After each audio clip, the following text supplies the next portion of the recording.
Arbaş hocamız programımıza teşrif ettiler. Hoş geldiniz, sefalar getirdiniz kıymetli hocam.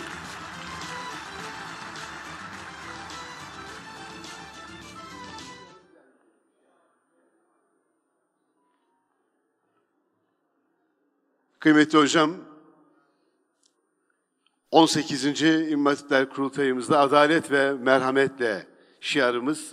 O filmimiz yayınlanıyordu. Onu sizinle paylaşalım. Ardından sizi davet edelim inşallah. Arkadaşlarımızdan rica ederim. Lütfen buyurunuz.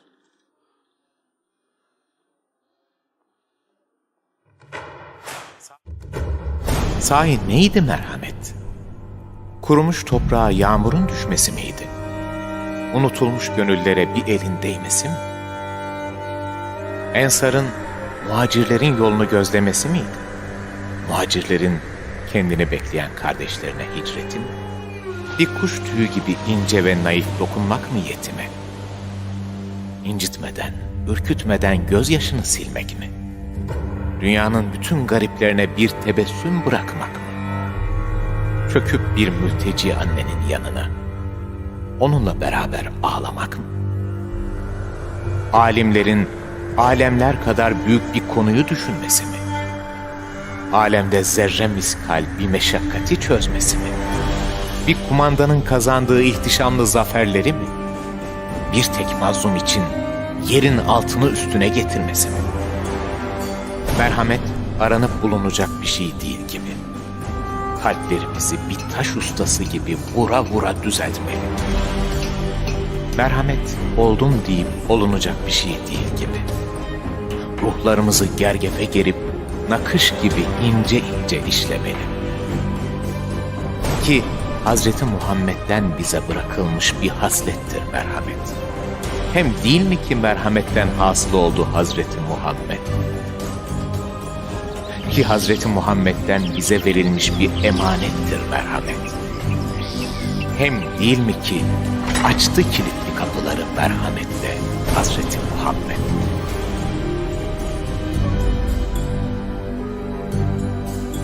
Bir de adalet var. Sanırız ki sadece bir tek kadının ve hakimin vazifesidir.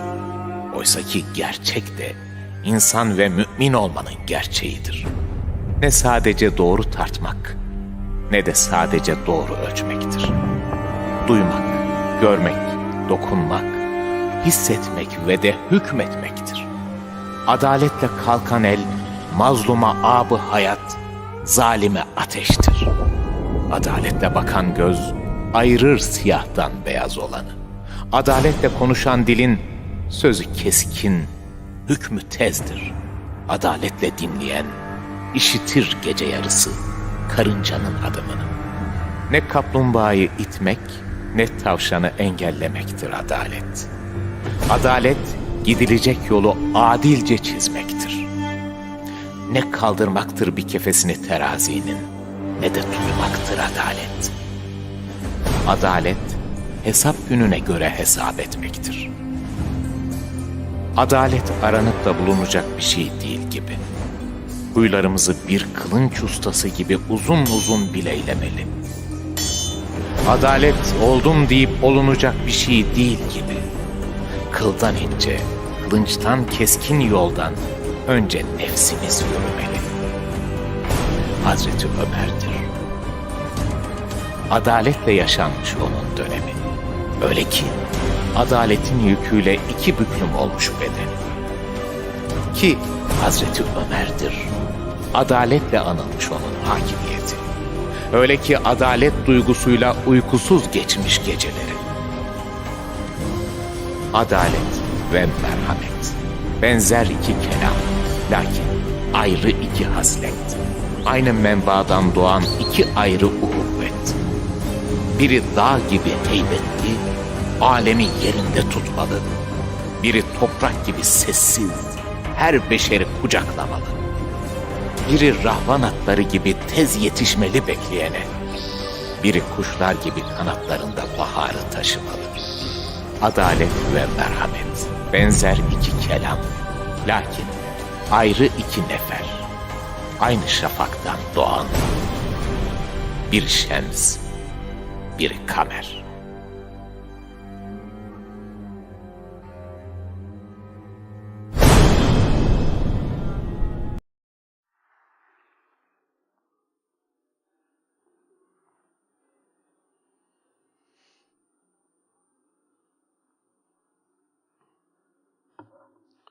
muhterem Diyanet İşleri Başkanım, Sayın Valim, Sayın Genç Spor Bakan Yardımcım, Sayın Rektörüm, Sayın Önder Genel Başkanım, illerimizden ve ilçelerimizden gelen Önder İl İlçe Başkanları, çok değerli camiamızın mensupları, 18. İmam Hatipler Kurultayımızın ikinci günü programımıza hoş geldiniz, sefalar getirdiniz efendim. Kıymetli misafirlerimiz, bugün programımıza teşrif eden kıymetli hocamız, Diyanet İşleri Başkanımız muhterem Ali Erbaş hocamıza çok teşekkür ediyoruz ve günümüz İslam dünyasının temel meseleleri konulu konuşmalarını yapmak üzere kendilerini kürsüye davet ediyoruz. Buyurun kıymetli hocam.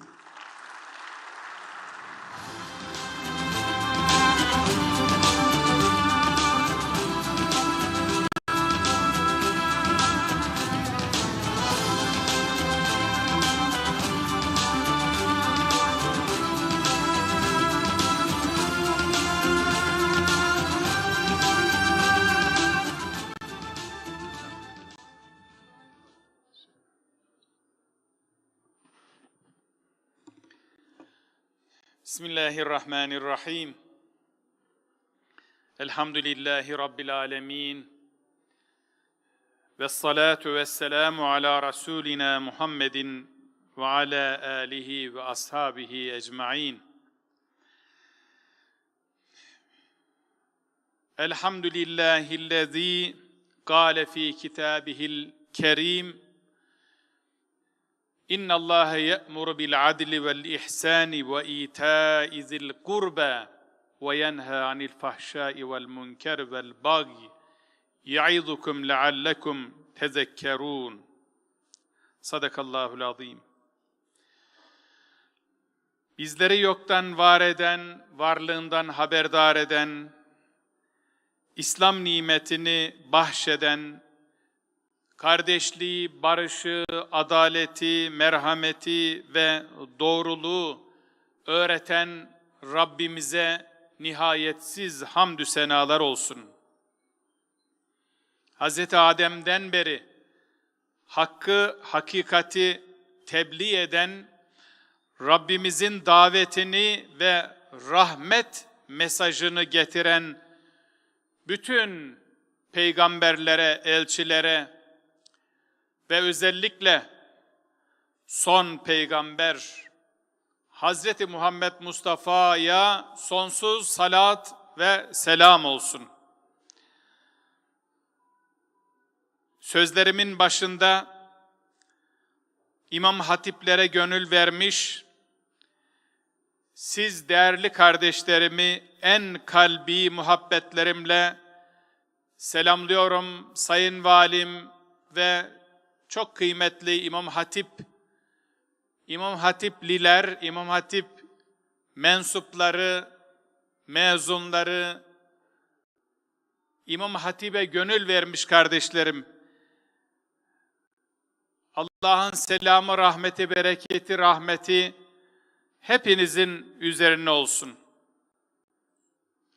İçtenlikle ifade etmek isterim ki, İmam Hatipler, aziz milletimizin kadim köklerine tutundu, maneviyat kollarıdır.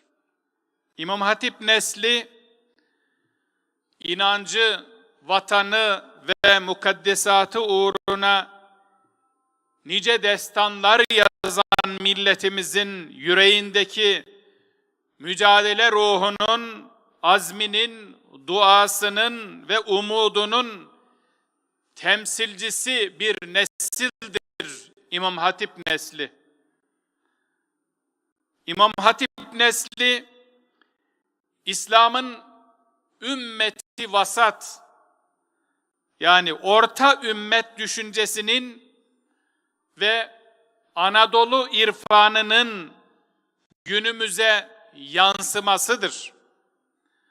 Bu yüzden İmam Hatip mefkuresi ve geleneği bu topraklar için tarihi bir öneme sahip olduğu kadar gelecek tasavvurumuzun da odağında yer almaktadır.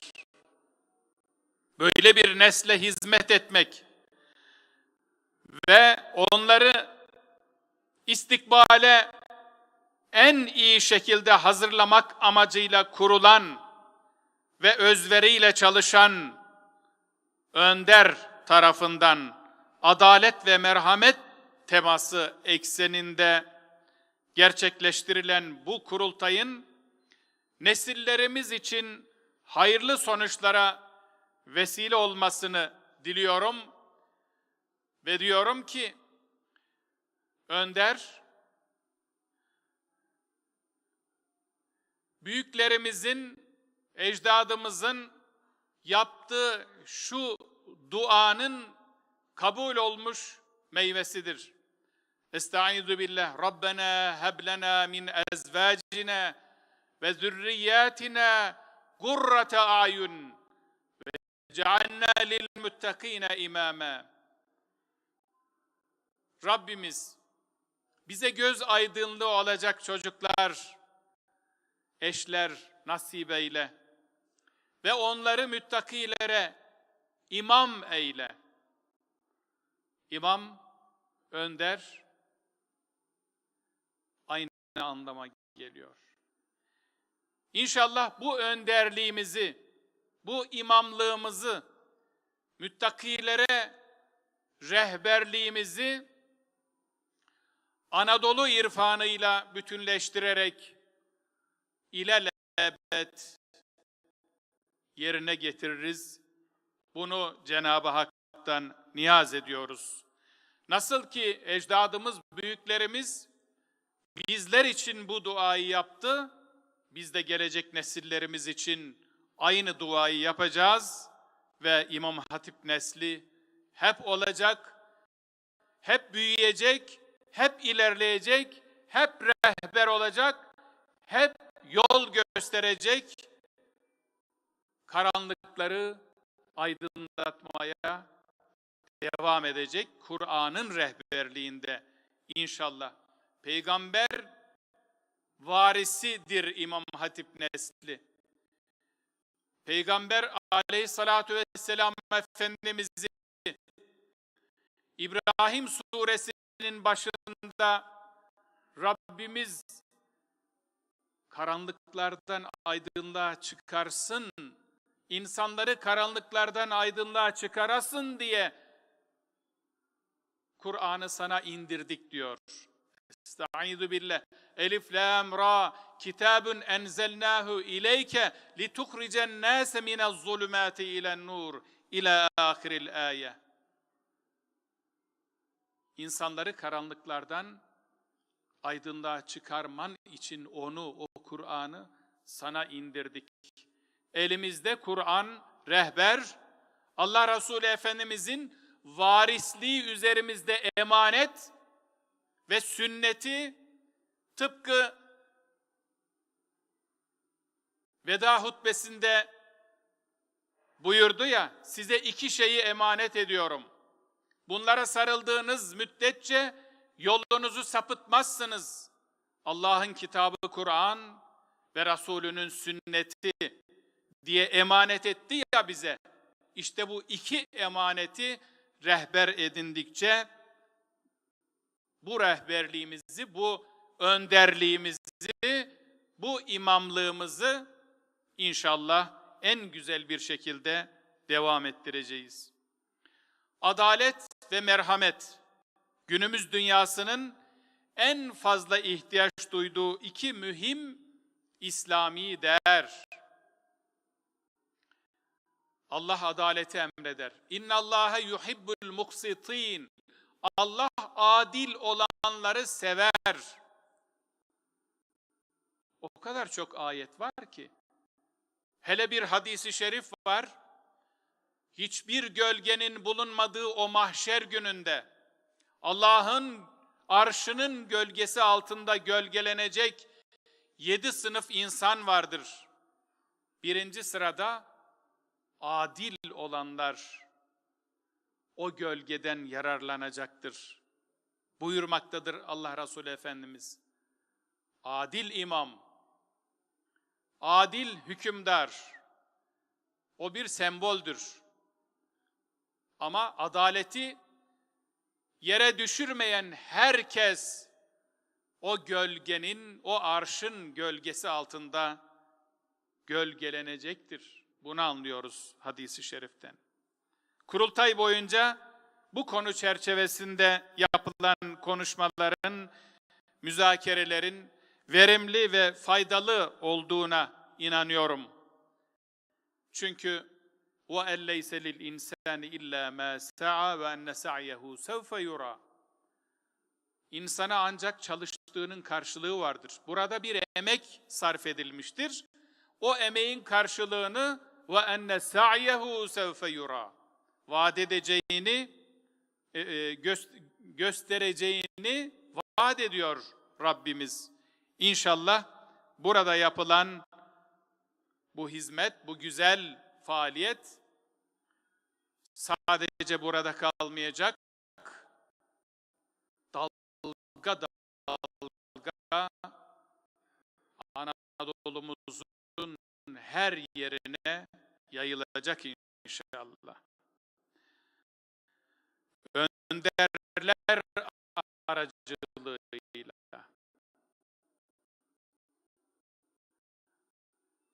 Ancak ben burada günümüz İslam dünyasında tebarüz eden bazı temel meselelere dikkatinizi çekmek istiyorum. Buna ihtiyacımız var. وَذَكِّرْ فَاِنَّ ذِكْرَى تَنْفَعُ الْمُؤْمِنِينَ. Hatırlat.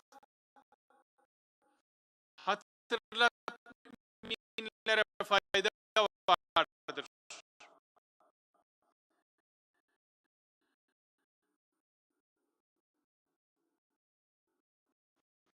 Rabbimiz Peygamber Efendimiz'e böyle söylüyor. Böyle emrediyor. Hatırlat diyor. Bizler de önderler olarak, peygamber varisleri olarak hatırlatmaya devam edeceğiz inşallah.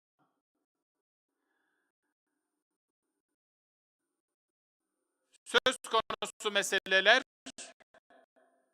Müslümanları İslam'ın hakikatine yabancılaştıran, İslam coğrafyasını adalete, merhamete, barışa, huzura ve vahdete hasret bırakan temel badirelerdir. Bunlardan kısaca bahsetmek istiyorum. Hepimizin bildiği gibi bugün dünyamız savaşlar, salgınlar, yoksulluk, terör eylemleri, umutsuzluk gibi devasa sorunların kuşatması altında tarihin en zor dönemlerini yaşamaktadır.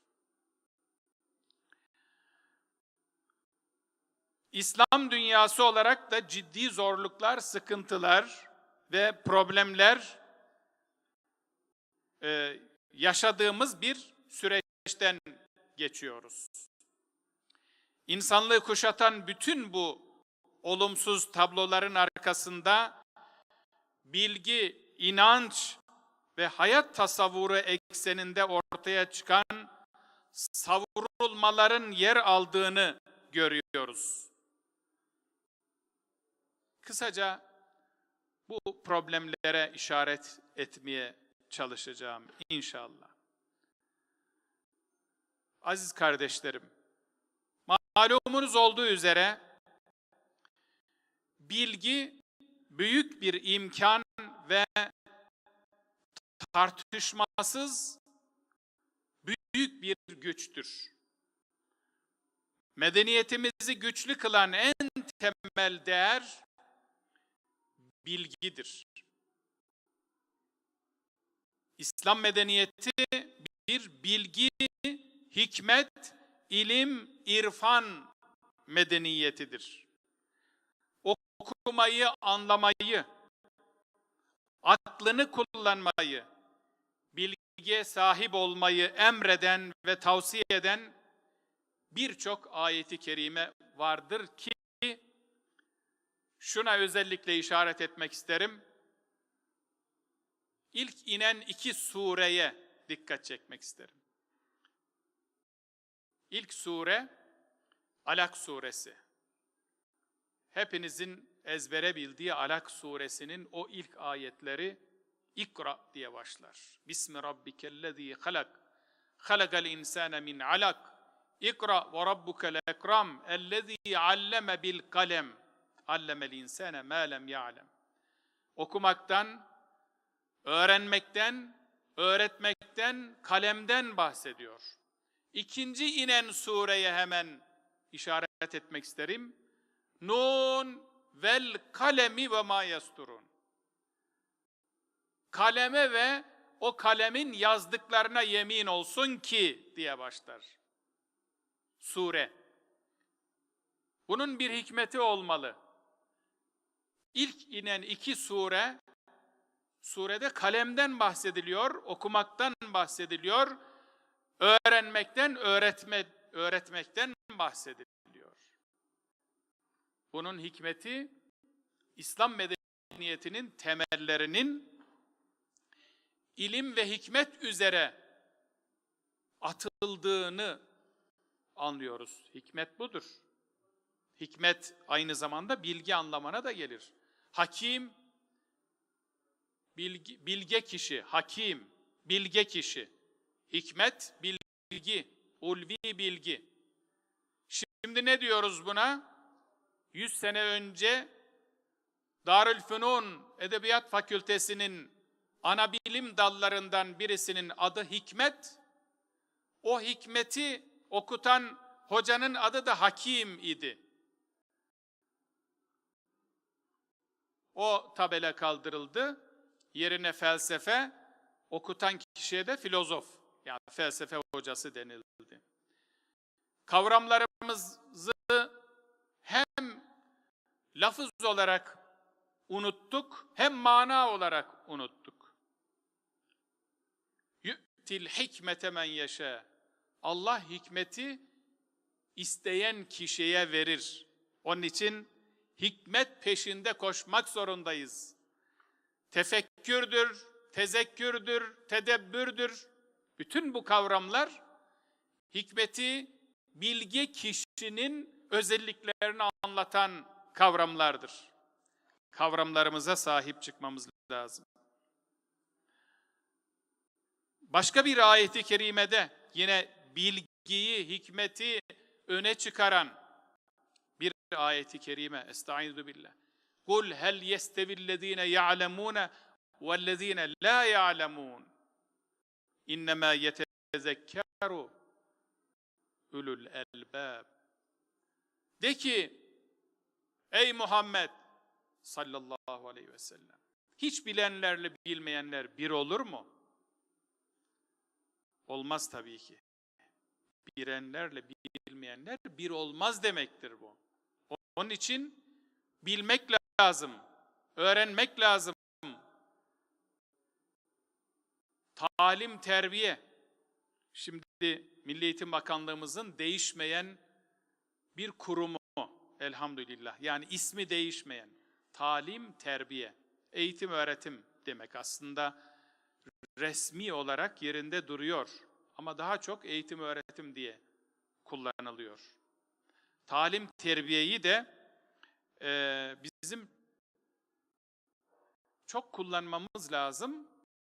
Hem kelime olarak, kavram olarak hem de talim, terbiye konusuna çok önem vermemiz lazım. Allah Resulü Efendimiz talabül ilm faridatun ala külli müslimin buyurarak ilim talebinin her Müslümana farz olduğunu bildirmiş ve Müslümanları hakikati araştırmaya, bilmeye ve öğrenmeye teşvik etmiştir. Bu inanç ve azimle Müslümanlar asr-ı saadetten Avrupalı'nın Rönesans diye tabir ettiği ki bizim için Rönesans Allah Resulü Efendimizin gelişiyle başlamıştır. Doğuş, yeniden doğuş. Rönesans Fransızca yeniden doğuş demektir. Ne zaman başlamış? 15. 16. 17. yüzyıllarda. İşte biz 7 asır boyunca o Rönesans'ı Avrupa'nın 7 asır öncesinden itibaren başlatmışız. İlmin bütün alanlarında insanlığın inkişafına öncülük etmişiz Müslümanlar olarak. Mavera-ün Nehir'den Endülüs'e kadar bütün İslam coğrafyasında çok zengin bir ilim ve kültür mirası bırakmış Müslümanlar, Müslüman alimler. Bilginin ezeli kaynağı olan Allah'ın kelamını ve Resulünün sünnetini esas alarak ideal bir hayat, huzurlu bir toplum ve eşsiz bir medeniyet inşa etmişlerdir Müslümanlar.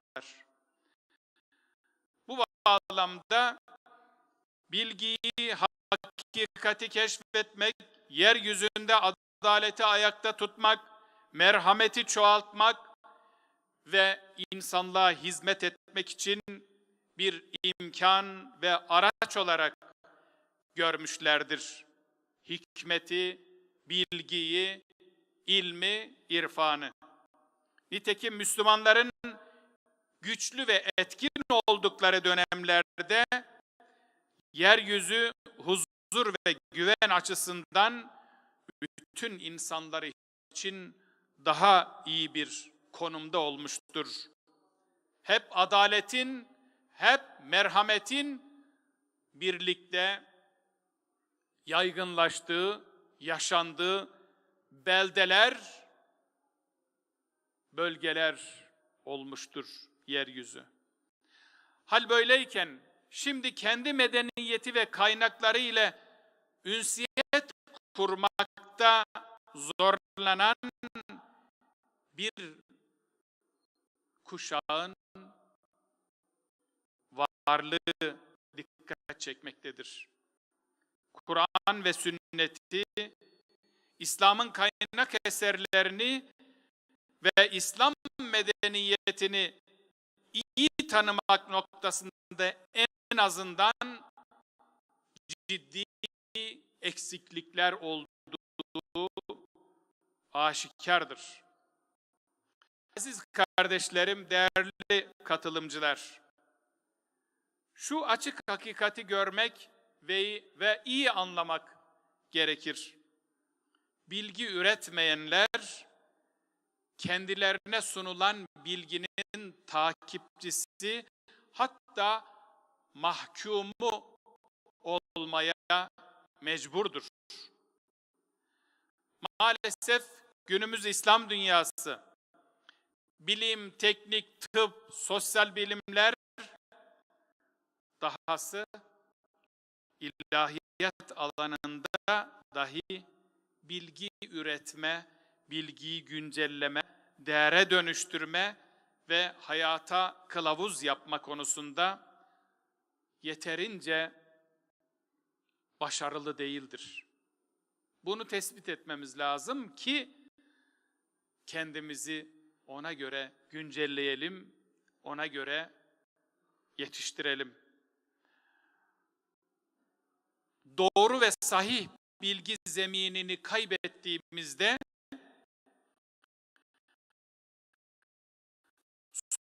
sorunları tespit etme ve çözüm üretme imkanını da kaybediyoruz. Özellikle son 2-3 asırdır dünyada yaşananları doğru anlama ve yorumlama bağlamında İslam dünyasının önemli ihmallerinin olduğu ortadadır, aşikardır. Bu noktada bizleri okumaktan, dünyamızı yakından tanımaktan alıkoyan birçok harici unsurun varlığını da göz ardı etmememiz gerekir. Bugün dünyayı yöneten ve mevcut gidişattan memnun olan bir avuç azınlık kendi egemenliklerini devam ettirebilmek için diğer toplumların cahil kalmasını zorunlu görmektedirler adeta. Bu yüzden onları bilgiden, hikmetten, bilimden ve bilinçten uzaklaştırmak için küresel boyutta algı operasyonları ve sanal gündemlerle meşgul etmektedirler. Bu oyunlara bizim gelmememiz lazım. Önderler olarak, rehberler olarak, İmam Hatip nesli olarak. Maalesef İslam dünyasında dinin doğru anlaşılmaması gibi temel bir sorunun varlığını da kabul etmek zorundayız. Elbette bunun birçok sebebi var. Ümmet coğrafyasının siyasal, kültürel, ekonomik, askeri açıdan küresel maruz kaldığını hepimiz görüyoruz. Ancak bütün bunların ötesinde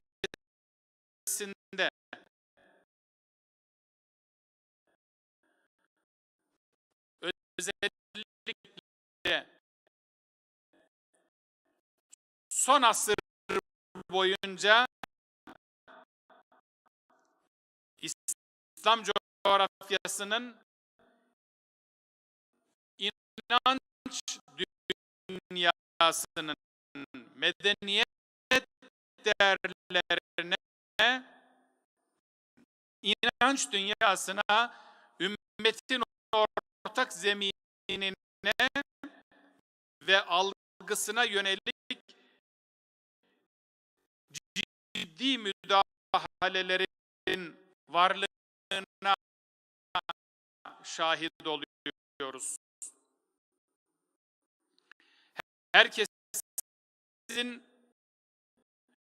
yaşama özgürlüğünü en mukaddes ve dokunulmaz hak olarak ilan eden İslam'ın muazzez kavramlarının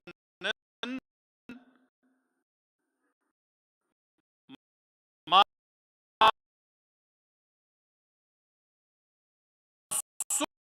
insanların hayatlarına kasteden terör örgütleri tarafından nasıl istismar edildiğini görüyoruz.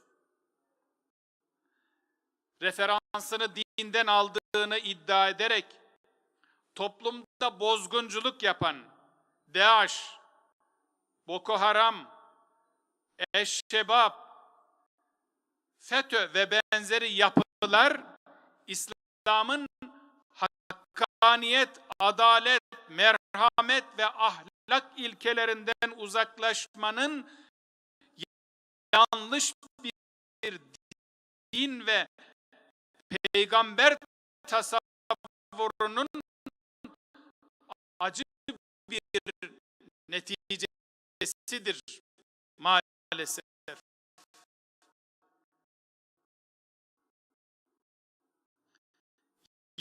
Yine itikadi açıdan Batı merkezli din anlayışlarının sonucu olarak neş'et eden ve dünyayı etkileyen deizm, ateizm, agnostisizm, nihilizm ve benzeri izimlerin, yani akımların itikadi alanda yaşanan kaotik ortamın da etkisiyle İslam coğrafyasında karşılık bulması, üzerinde durulması gereken hususlardandır. Bunları da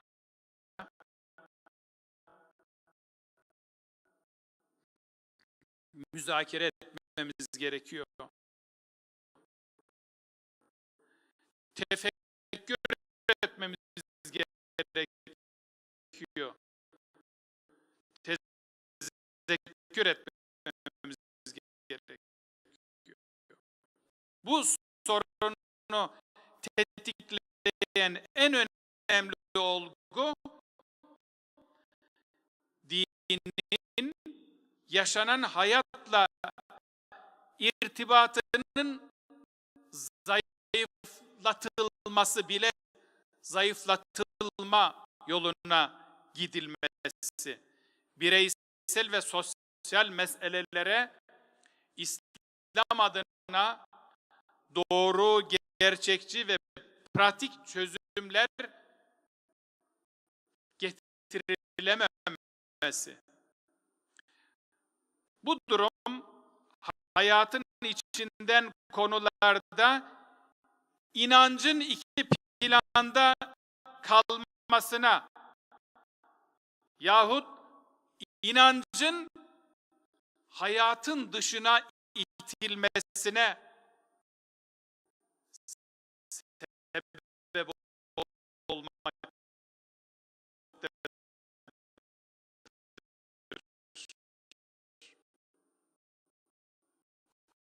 Hani inanç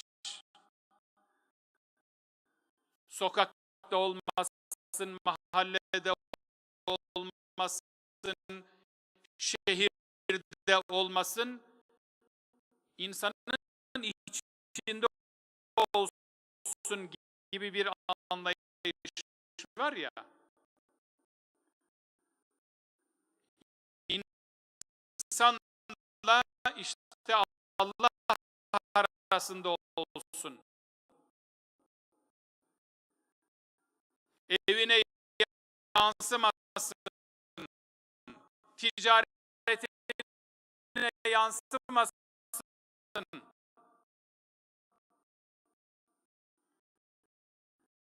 siyasetine yansımasın,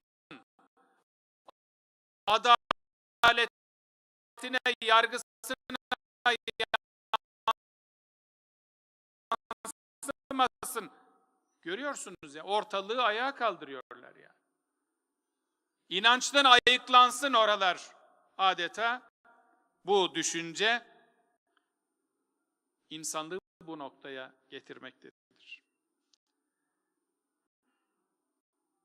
Zira yaşanan hayatı, bireysel sorunları ve sosyal gerçeklikleri dikkate almayan bir din anlayışının nesiller ve kitleler tarafından kabul görmesi mümkün değildir. Özgürlük, adalet, hak, sorumluluk, paylaşma, eşitlik, emek gibi insanlığın, özellikle gençliğin popüler kavramları aslında en güzel karşılıklarını İslam düşüncesinde ve İslam ahlakında bulmaktadır. İslam, adaletsiz İslam olur mu? Hakkaniyetsiz İslam olur mu? Sorumluluk taşımayan bir din anlayışı olur mu? Paylaşmayı öne çıkarmayan bir din anlayışı olur mu? Emeğe önem vermeyen bir din anlayışı olur mu? Evrensel değerler dediğimiz değerlerin istisnasız her birinin Kur'an ve sünnet tarafından insanlığa emredildiğini yeniden ifade etmek isterim.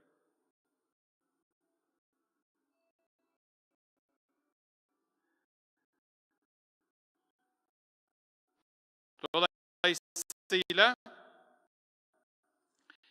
bütün bu değerlerin bizim inanç dünyamızda ve hayatımızın her alanında çok canlı olması gerekiyor.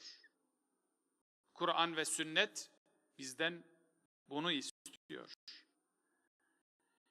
İnancın tutum ve davranışlarla irtibatının zayıflaması doğal olarak marjinal alanlar oluşmasına neden oluyor.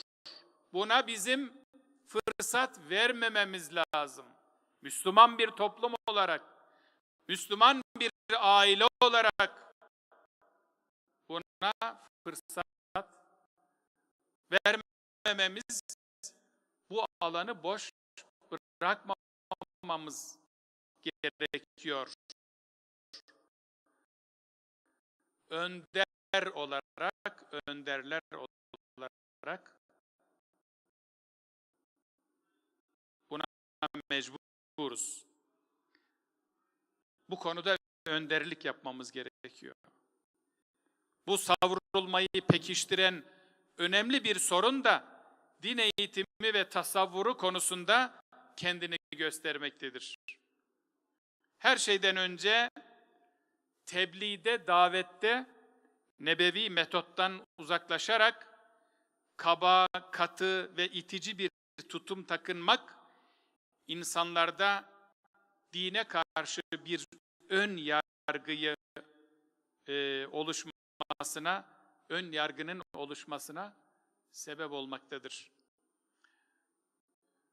Kur'an kurslarımızın açılışında, yaz kurslarımızın açılışında 150 bine yakın hocamıza her defasında konuşma yapıyorum ve diyorum ki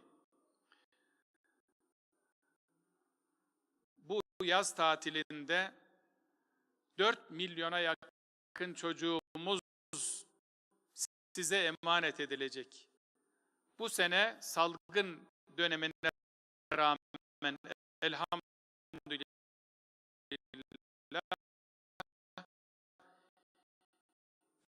2 milyon civarında çocuğumuz camilerle buluştu. Camilerimiz çiçek açtı adeta.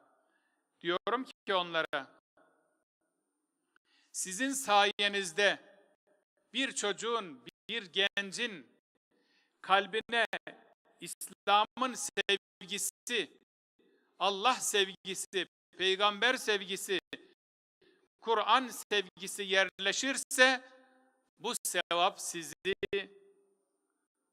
yükseltir. Ama sizin yüzünüzden bir çocuğun, bir gencin kalbine İslam'a karşı bir nefret gelirse, Kur'an'a karşı, camiye karşı bir nefret oluşursa bu vebal de sizi götürür diyorum. Bu sözümü önce kendime, sonra hepimize, önderler olarak, İmam Hatip nesli olarak hepimize tekrar edeyim. Efendimiz Aleyhisselatü Vesselam'ın metodunu hiçbir zaman aklımızdan çıkarmayalım.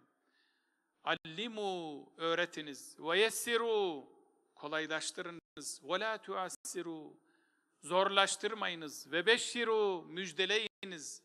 Ve la tuneffiru, nefret ettirmeyiniz.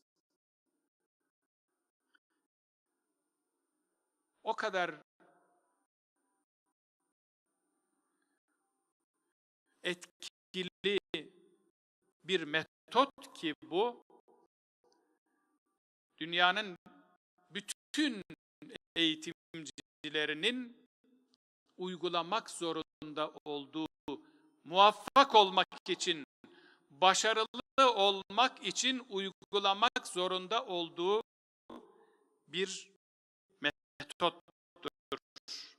İşte bu metodu hiçbir zaman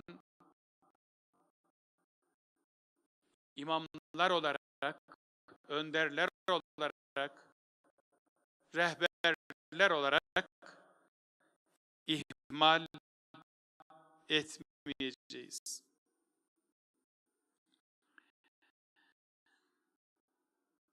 Ayrıca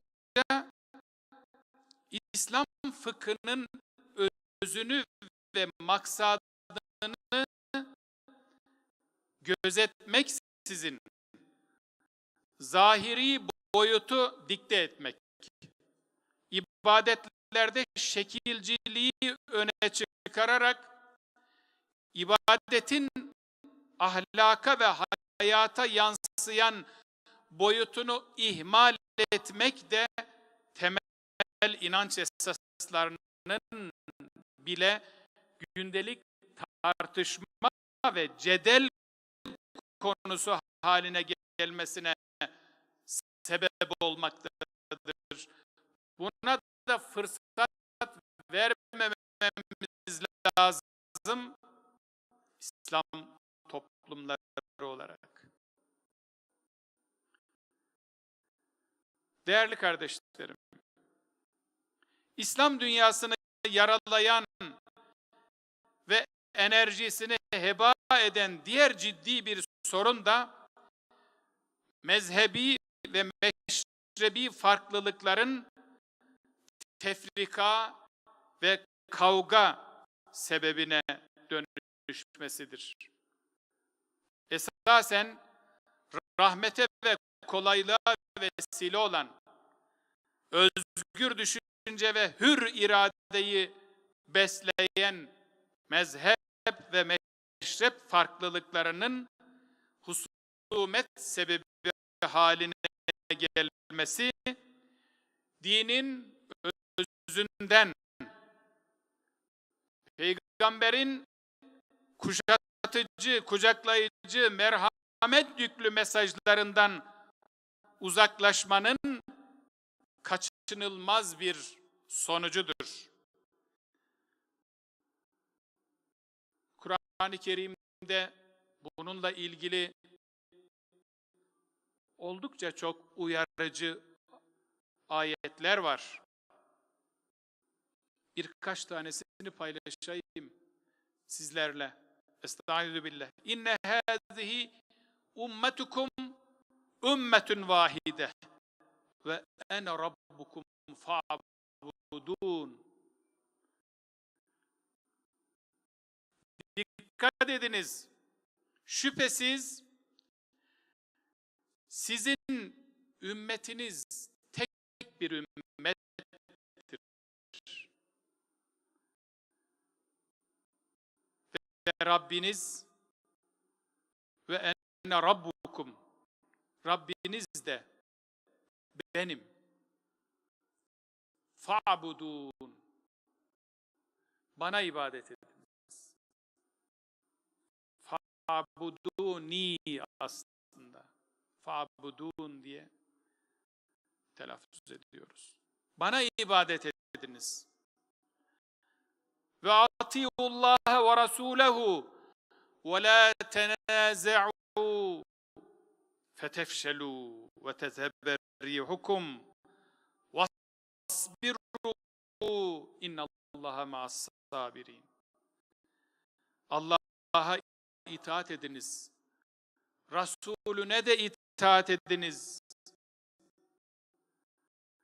وَلَا تَنَازَعُوا Birbirinizle çekişmeyiniz. Çekişmeyin birbirinizle. Peki ne olur çekişirseniz? فَتَفْشَلُوا وَتَذْهَبَ رِيحُكُمْ Sonra korkuya kapılırsınız da kuvvetiniz gider. Çekişmeyin birbirinizle. Uyarıyor Rabbimiz. Emrediyor.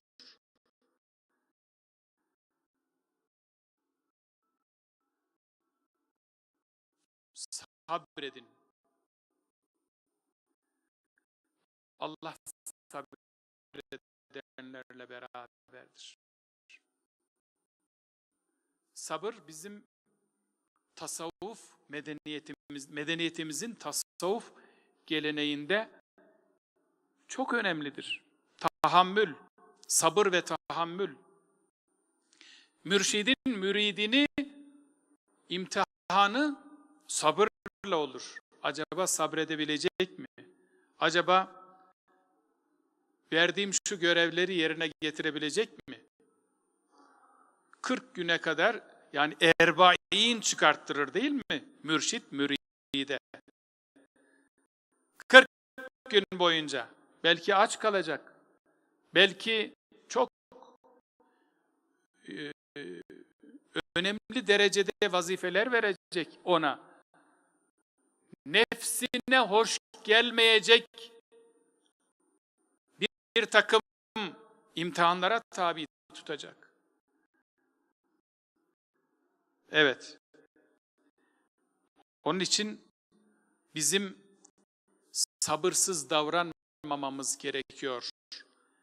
İmam Hatip nesli olarak, önderler olarak buna dikkat edeceğiz inşallah. Yine bir başka ayet-i kerime. Bu ayetleri çok yaşanılır. Her zaman dilimizden ihmal etmediğimiz ve hayatımıza tatbik etmemiz gereken ayetler olarak canlı tutmamız lazım. Aziz kardeşlerim.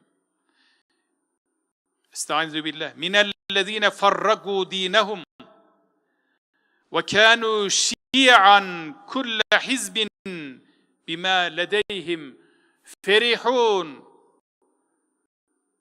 Dinlerini parçalayan ve bölük bölük olanlardan olmayın. Emrediyor Rabbimiz. Minellezine farragu dinehum ve kanu şi'an. Dinlerini parçalayan ve bölük bölük olanlardan olmayın. Bunlardan her fırka kullu hizbin bima ledeyhim ferihun. Kendilerinde olan ile böbürlenmektedir. Mezhepler birbirlerine karşı böbürlenirler. Mezhep mensupları, meşrep mensupları, tarikat mensupları çeşitli gruplar, fırkalar, ama inne ummetukum ummetun vahide'yi unutmayacaksınız. Mezheplerin, meşreplerin bir kolaylık olduğunu aklınızdan çıkarmayacaksınız. Birbirinizle her zaman yardımlaşacaksınız. وَاَتَسِمُوا بِحَبْلِ اللّٰهِ جَمِيعًا وَلَا تَفَرَّقُوا. Oradaki habl işte Kur'an'dır. Kur'an-ı Kerim'i eğer herkes bağrına basarsa, Kur'an'da emredilen bu ayetleri bağrına basarsa, o zaman dinlerini parçalayanlardan olmazlar, bölük bölük olanlardan olmazlar, tefrikaya düşenlerden olmazlar. Girmeden tefrika bir millete düşman giremez, toplu vurdukça yürekler onu top sindiremez. Mehmet Akif Ersoy ayeti kerimeyi bu beytiyle tefsir ediyor, tercüme ediyor adeta. Evet, kıymetli kardeşlerim, bugün ümmetin vahdetinin önündeki en büyük engel ve Müslümanların en temel sorunu parçalanmışlıklarıdır. Bir vücudun azaları gibi birbirine duyarlı, bir binanın tuğlaları gibi birbirine bağlı ve bir tarağın dişleri gibi yan yana olması gereken Müslümanlar böyle midir bugün? Bunu tefekkür etmemiz lazım. Bunu tezekkür etmemiz lazım. Var ya hadisi şerifte, Müslümanlar bir vücudun azaları gibidir. Azalarından birisinde bir acı, sızı olduğu zaman, nasıl ki vücudun her azası bunu duyarsa, Müslümanlar da böyle olmalıdır. Fırat'ın kenarında bir kurt alsa koyunu, adli ilahi gelir de Ömer'den sorar onu. Sözü de işte bu hadisi şerifin tefsiridir. Görüyoruz, dünyanın haline, İslam dünyasına bakıyoruz. Bunlar bizi umutsuzluğa sevk etmeyecek. Biraz önce dedim ya, وَذَكِّرْ فَاِنَّ الذِّكْرَى تَنْفَعُ الْمُؤْمِنِينَ. Bu bağlamda söylüyorum bunları. Yani görmezden gelmememiz lazım. Sürekli tefekkür ve tezekkür ederek çözüm yolları bulmamız lazım. Önderin anlamı bu değil mi? Önder olacağız değil mi? Önderler olarak bunlara biz çözüm bulacağız inşallah. Afganistan'a bakıyoruz. Irak, Libya, Suriye, Filistin, Afrika kıtası. İşte yaşananlar ortada. Coğrafi parçalanmışlık, zihinsel dağınıklığı da beraberinde getiriyor. Coğrafya kaderdir diyor ya İbn Haldun. İşte coğrafyadaki o parçalanmışlığı ortadan kaldırıp birliği, beraberliği oluşturmak gerekiyor. Bu bağlamda dinimizin tanışmaya, kaynaşmaya vesile addettiği etnik farklılıkların bir kavga, hatta savaş sebebi sayılması gerçekten son derece üzücü bir durumdur. Estaizu billah. Ya eyyühen nasu inna halaknakum min zekerin ve unsa ve cealnakum şuuben ve kabaile litaarafu. Ayeti kerimelerin her biri önümüzü aydınlatıyor. Bu durum Müslümanların kendi inancına, medeniyetine, kültürüne ve değerlerine ne denli yabancılaştığının somut bir göstergesidir. Müslümanların kendi değerlerine yabancılaşması, hak, hukuk ve ahlak tanımaz insanların ellerini daha da güçlendirmektedir.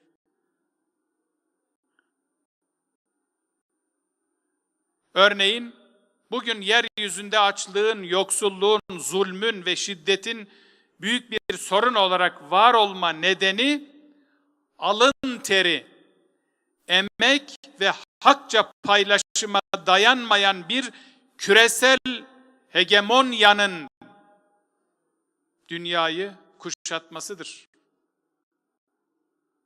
Emperyalizm 2 asır, 3 asır önceden beri dünyayı kuşattı.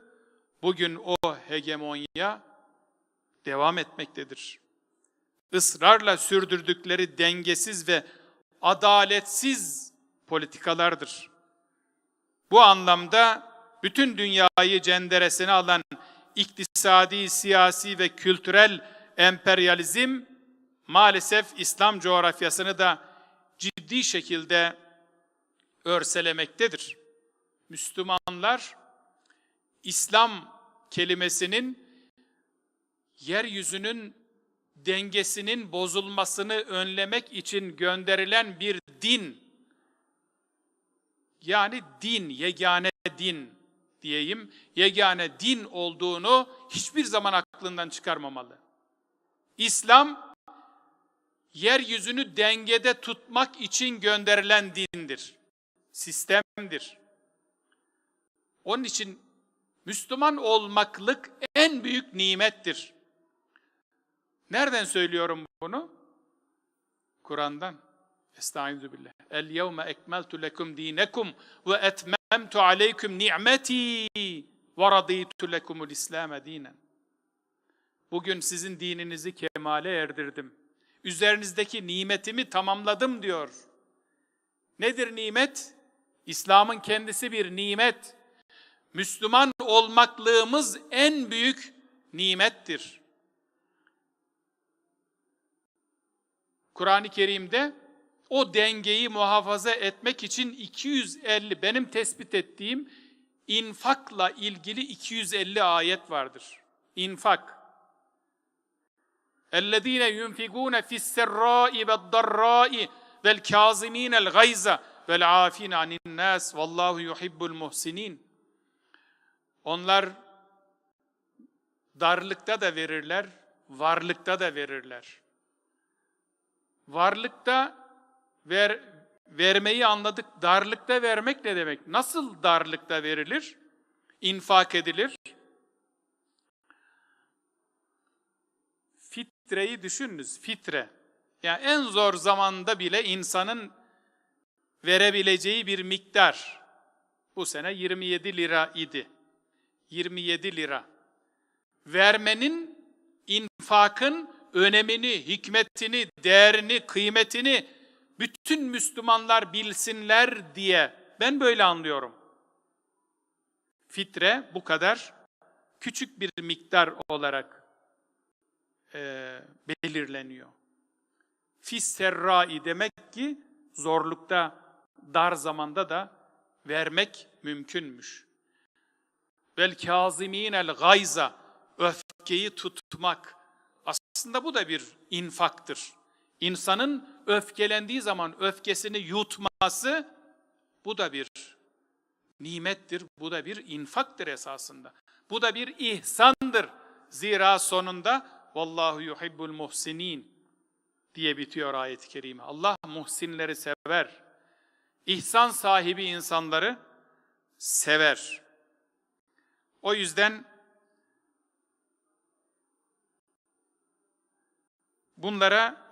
bunları sürekli hatırlatmamız gerekiyor, canlı tutmamız gerekiyor. Günümüz İslam dünyasını yoran, oyalayan ve inciten bütün bu süreçte kendi ihmallerimiz ve hatalarımızın payı büyüktür. Yani mutlaka kendimizi bu noktada imtihan olduğumuzu düşünerek her zaman gözden geçireceğiz. Öz eleştiri yapacağız. Bu noktadaki zaaf ve sorunlarımızın altındaki sebepleri en kısa şekilde ifade edecek tek kelime, bilgiden, hikmetten uzak toplumların oluşmuş olması. Cehalet diyoruz ya ona, cehalet. Cehalet kötülüklerin anasıdır. Bilgi ve bilincin karşısındaki en büyük düşman, vahdetin önündeki en büyük engel ve kısır çekişmelerin altında yatan en temel etken bilgisizliktir, cehalettir. Hem Kur'an, sünnet ve medeniyet boyutuyla cehalettir, hem de İslam coğrafyasında oynanan oyunlar boyutuyla ve senaryolar konusunda, oynanan senaryolar konusunda cehalettir. Aziz kardeşlerim, yaşadığımız sorunlar ve konuştuğumuz olumsuzluklar bizleri asla umutsuzluğa sürüklememelidir. Bizler bütün sorunlarımızı çözebilecek inanca, irfana ve medeniyet birikimine sahibiz elhamdülillah. Geçmişte olduğu gibi günümüzde de, gelecekte de insanlığın devasa meselelerini çözme noktasında ezeli bilginin yeryüzüne tecellisi olan Kur'an ve sünnet en büyük imkanımızdır. Bu iki kaynağı doğru şekilde anlayıp en uygun yöntemle çağa taşıma sorumluluğu ise hepimizin omuzlarındadır. Çünkü bizler peygamber varisleriyiz. Bizlere düşen bilgiyle, hikmet ve tefekkürle yeniden öze dönmek, ortak zeminimizi sağlamlaştırmak, yüreklerimizi birbirimize açmaktır. Bilgiye, ferasete, şuura ve ahlaka dayalı bir dindarlığı geliştirmek ve güçlendirmektir. İslami şuur ve ahlak, gündelik hayata ve olaylara bütün boyutlarıyla bakmayı, bütün boyutlarıyla ilgilenmeyi ve kapsamlı bir dikkate sahip olmayı gerektirir. Müslüman olmak, tek bir yorum çerçevesine mahkum olmaksızın geniş bir ufka sahip olmakla anlam kazanır. Böyle bir ufka sahip olmanın yolunun da çok çalışmaktan, bilgi sahibi olmaktan, bilgi üretmekten ve sahip olduğumuz ve ürettiğimiz bilgiyi bir bilince ve şuura yükseltmekten geçtiği açıktır. Elhamdülillah üniversitelerimizde şu ana kadar 32 üniversitemizin böyle güzel konferans salonlarında farklı fakültelerden, bölümlerden öğrencimizle bilgiden bilince konferansları gerçekleştirdik. Salgın hastalık bizim bu çalışmalarımızı biraz durdurdu ama bundan sonra üniversitelerimiz açılıyor. İnşallah Ekim ayından itibaren yine üniversitelerimizde bilgiden bilince konferanslarımızla devam edeceğiz inşallah. Bizler öncelikle kendi medeniyet köklerimize dönerek nesillerimizi sahih dini bilgiyle buluşturmalı ve bütün gayretimizi ümmetin vahdeti için teksif etmeliyiz. Çağımızın ve coğrafyamızın meselelerinin çözümünde inisiyatif almalı ve İslam'ın adalet ve merhamet anlayışını hukuk ve